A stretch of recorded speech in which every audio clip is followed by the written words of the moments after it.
अब हामी दसैँको लागि टिका लाउनलाई रेडी हुँदैछौँ। म त रेडी भइसकेँ, नवीना चाहिँ रेडी हुँदैछिन्। अब रेडी भइसकेपछि हामी यहाँ पहिला टिका लगाउँछौँ, त्यसपछि चाहिँ हामी हाम्रो गाउँ जान्छौँ।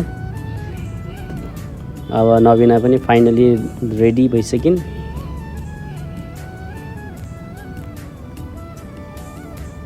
C is excited. ठुलबाको घर जाने अनि त्यहाँ हामी टिका लगाउँछौँ। त्यसपछि फेरि हामी ससुराली जाने भन्ने कुरा भइराखेको छ। अब फाइनली अब हामी यहाँबाट निस्किँदैछौँ र नवीना पनि रेडी भइसकिन्। अब निस्क्यौँ यहाँबाट। र सबै सामानहरू लिएर निस्क भने मैले। अब सबै सामान निकालेर हामी निस्किँदैछौँ। अब त्योभन्दा अगाडि चाहिँ हाम्रो टिकाको लागि चाहिँ अबिर यहाँबाट हाम्रो पूजा कोठा हो यो। पूजा कोठाबाट हामी अबिर लिएर टिका रेडी गर्छौँ।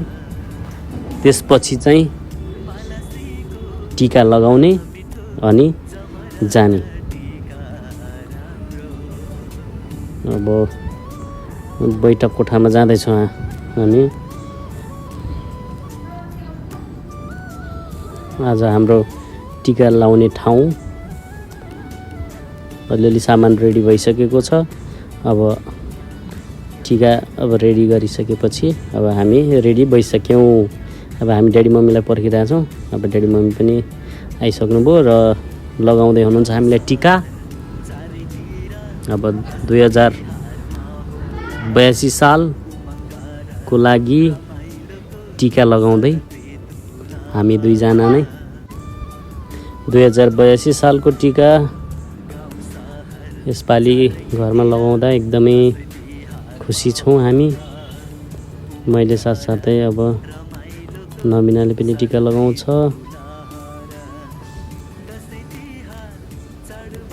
बाबु पनि एक्साइटेड छ टिका लगाउनको लागि।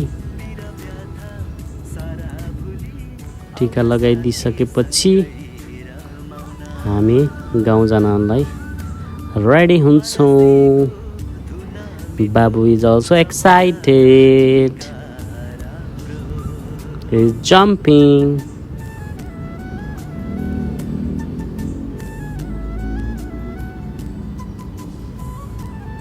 अब हाम्रो घरमा यति नै टिका भयो।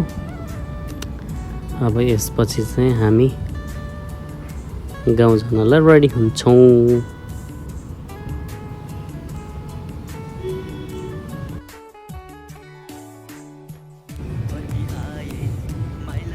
अब बाबुलाई त्यहाँ आऊ भनेको मान्दैन। त्यो हुनाले ड्याडीले जहाँ उभिएको छ त्यही टिका लगाइदिनु भयो। अझ हात थापिरहेछ टिका लगाउँदा।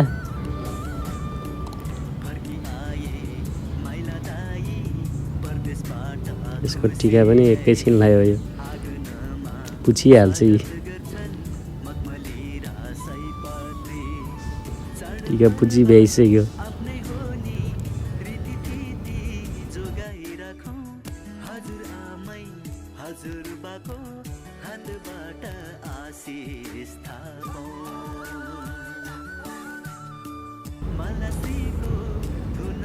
अब हामी गेटमा ताला लगाएर जान थाल्यौँ ठुलोबाको घर।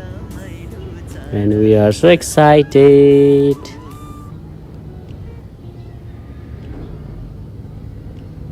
बाबु अगाडि नै गइसक्यो। डोगा खोल्न लाग्यो।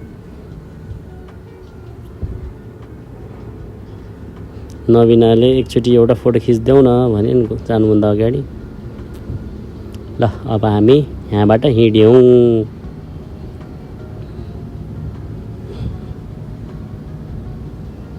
हामी लाग्यौँ। अब अलिकति अप्ठ्यारो बाटो पनि छ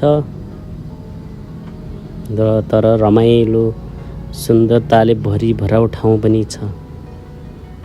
यहाँको हरियाली एकदमै अहिले लहलह झुलेका धानहरू देखिरहेको छ। र अब हामी झर्ने ठाउँ पनि आउन लागिसक्यो। यो ठाउँ झर्ने। अब चाहिँ हामी वाकिङ गर्छौँ।